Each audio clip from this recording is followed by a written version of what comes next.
Ulog sa simbahan ang piyesta sa pagsaka sa langit sa atong Ginoong Jesucristo.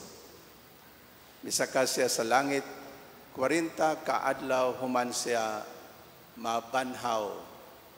Nya gilarawan kini kanato diya sa first reading ganina.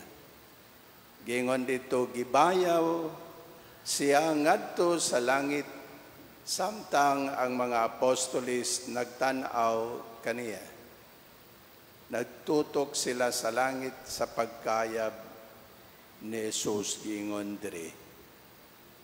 Mahigsoon ang pagsaka sa langit sa atong Ginoong Jesucristo makalipay kanato, maghatag nato og paglaom tungod kay ang pagsaka sa langit sa atong Ginoong Jesucristo naghatag sa kunang giingon naghatag kanato og paglaom nga sama nga si Jesus atong ulo, atong leader, nakasaka sa langit. Kita usab nga iyahang mga lawas, bahin sa iyang lawas, makalaom nga makasaka usab kita dito sa langit. Mamani ang gisaad kanato sa atong Ginoong Jesucristo. Diba mingon siya sa balay sa akong amahan adunay daghan nga lawak. O muadto ako sa akong amahan aron sa pag-andam og dapit alang kaninyo. Ug kun makaandam na ako og dapit para ninyo, mubalik ako o kuhaon ko kamo. Aron diin gani ako ato usab kamo. Di ba makalipay? Di ba makadasig? Nga ang pagsaka sa langit sa atong Ginoo, ang kamatuoran sa iyang pagsaka sa langit, maghatag kanato og paglaom nga kitapod nga iyahang mga bahin sa iyang lawas makadangat usab dito sa langit.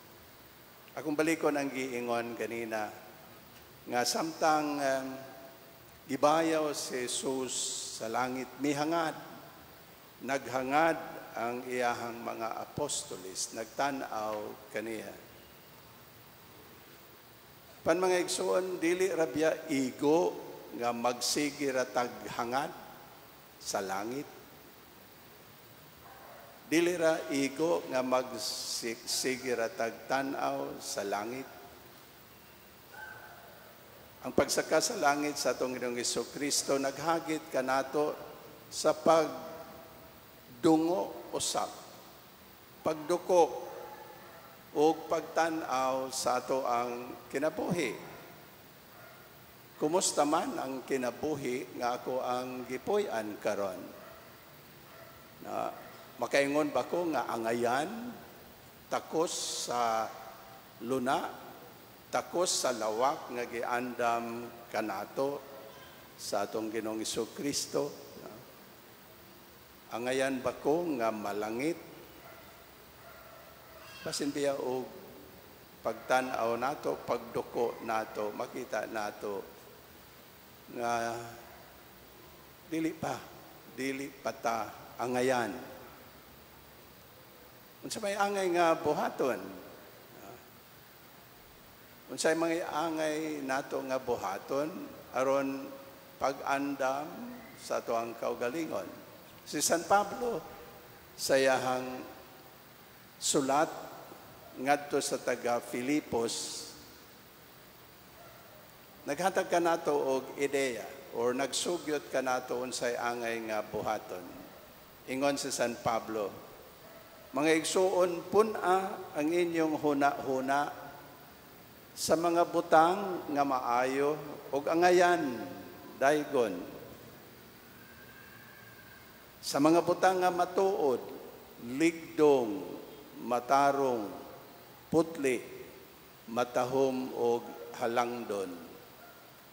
Ipakita sa buhat ang inyong nakatunan na dawat nadungog ug nakita diri kanako. Ug sayahang sulat ngadto sa taga Efeso sa second reading karon.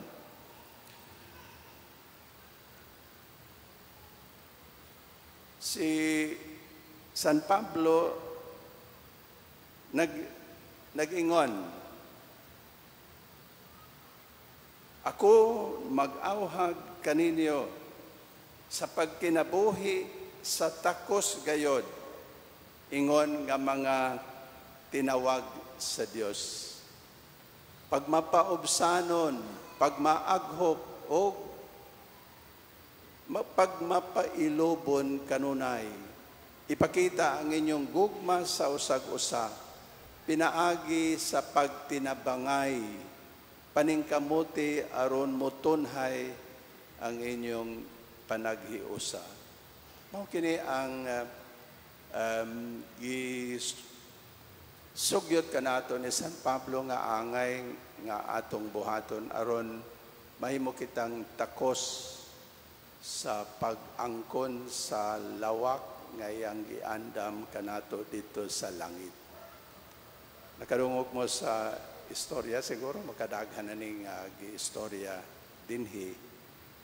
Bahin sa usa ka dato nga biyuda nga namatay. Pag-abot niya sa langit,